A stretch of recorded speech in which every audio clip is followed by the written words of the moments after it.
भारी संकट में है मायावती, आखिर कैसे बचेगी बहुजन समाज पार्टी। नमस्कार, मैं हूं उदय यादव। हिंदी वार्ता में आपका स्वागत है। 2007 में जब बहुजन समाज पार्टी की नेता मायावती ने ब्राह्मणों को अपने साथ जोड़ा था तो समूचे देश में सोशल इंजीनियरिंग की चर्चा थी।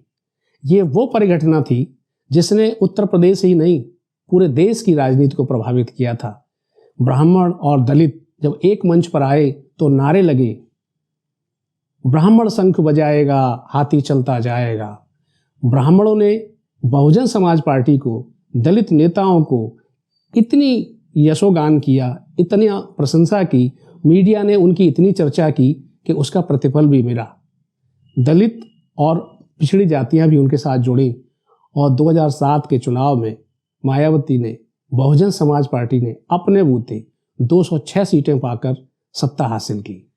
ये वो घटना थी जिससे मान्यवर काशीराम जी का आंदोलन, जो सामाजिक बदलाव के लिए, कमजोरों, दलितों, पिछड़ों और दमितों के लिए सबल बनाने के उद्देश्य से शुरू किया गया था, उस पर एक विराम सा लगा। बसपा का एक बहुत बड़ा कैडर का बहुत बड़ा हिस्सा इससे विचलित था, लेकिन सत्ता पाकर वो खामोश था। लेकिन ये घटना, ये प्रभाव 2012 आते आते समाजवाद पार्टी के दिग्गज मुलायम सिंह यादव के प्रभाव से, उनके आंदोलन से, जनता के मुद्दों पर उनके बीच जाकर लड़ाई सामने रखने से बसपा का आंदोलन ध्वस्त हुआ और बसपा 2012 में 80 सीटों पर सिमट गई।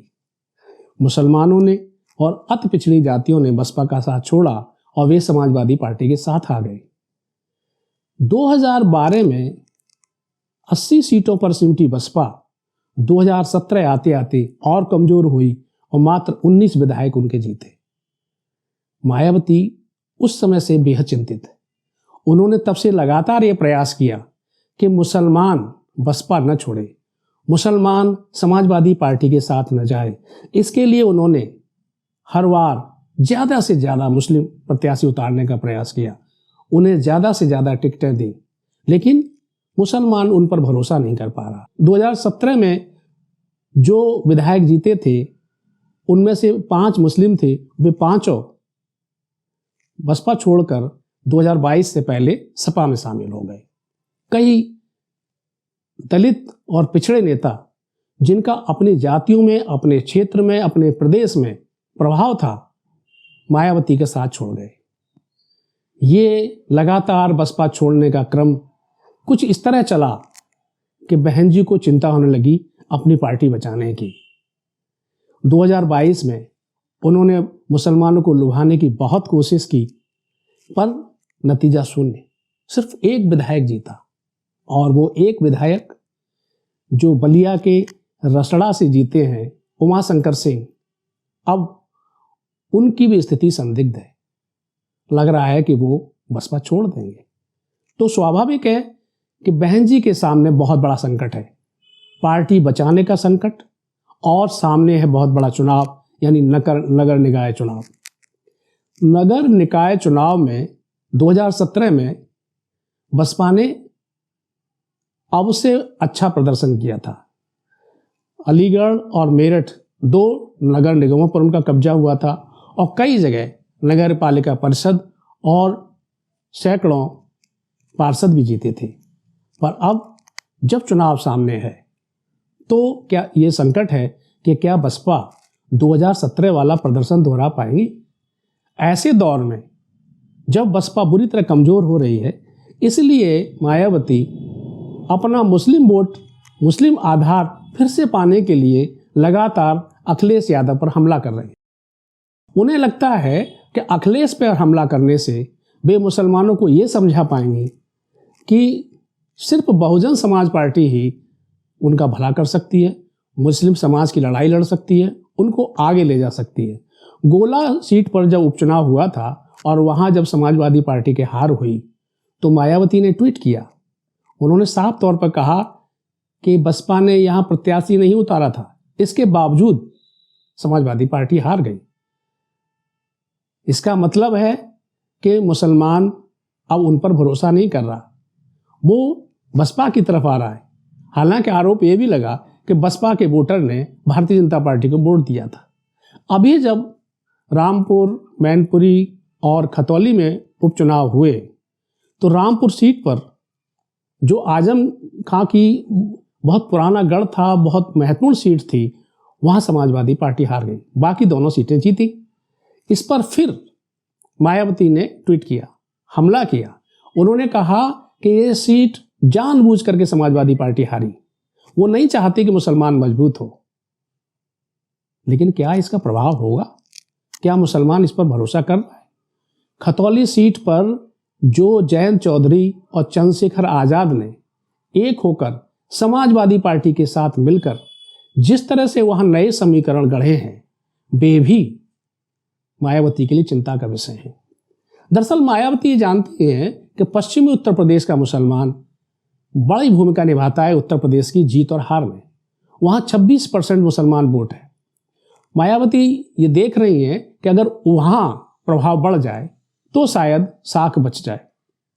इसीलिए पिछले दिनों उन्होंने इमरान मसूद को पार्टी में लिया था और पश्चिमी उत्तर प्रदेश को संगठित करने, पार्टी को मजबूत करने की जिम्मेदारी भी दी थी।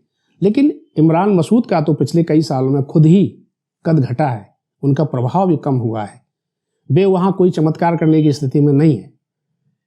अब जब खतौली सीट पर जयंत चौधरी ने धमाकेदार जीत हासिल की है, मदन भैया को जिताया है, तब से ये चिंता और बढ़ गई है कि अखिलेश यादव और जयंत की जोड़ी पश्चिमी उत्तर प्रदेश में भी शायद उनके पांव न जमने दे। इधर पार्टी छोड़ने का क्रम लगातार जारी है। अभी 4-5 दिन पहले झांसी के बहुजन समाज पार्टी के महत्वपूर्ण नेता और 3-4 बार विधायक रहे पूर्व मंत्री रतनलाल अहिरवार ने बसपा छोड़ दी। वे अपने बेटे को वहां नगर निगम चुनाव लड़ाना चाहते हैं।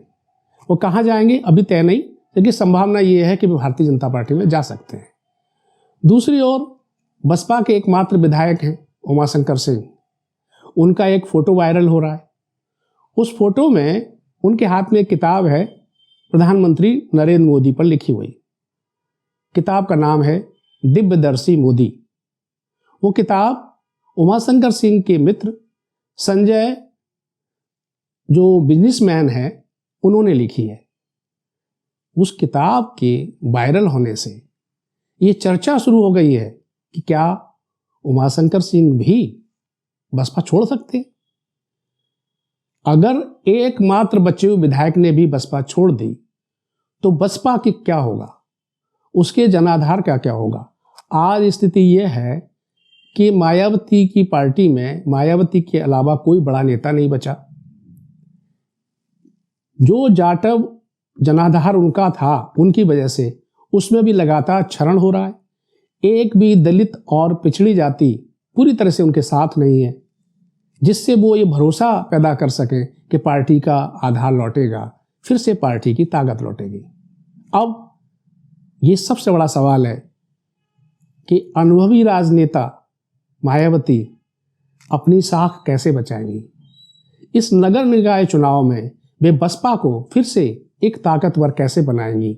हालांकि वे लगातार अपने कोऑर्डिनेटर्स, जिलाध्यक्षों के साथ बैठक कर रही हैं और हर जगह, चाहे वो नगर पालिका परिषद हो, नगर निगम हो, वार्ड मेंबर हो, सबके लिए प्रत्याशियों का चयन खुद करने की कोशिश कर रही हैं। हो सकता है इससे कोई बदलाव आए, लेकिन बहुत बड़े बदलाव की उम्मीद नहीं है। अगर वे इसमें कोई धमाकेदार प्रदर्शन नहीं कर पाई तो बसपा का क्या होगा, आप सोच सकते हैं। यह था हमारा विश्लेषण। आपको कैसा लगा कमेंट बॉक्स में जरूर लिखें। आपके विचार हमारे लिए बेहद महत्वपूर्ण होते हैं।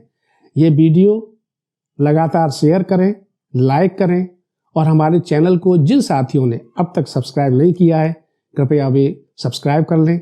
मिलते हैं अगले वीडियो में नए विश्लेषण के साथ। तब तक के लिए नमस्कार।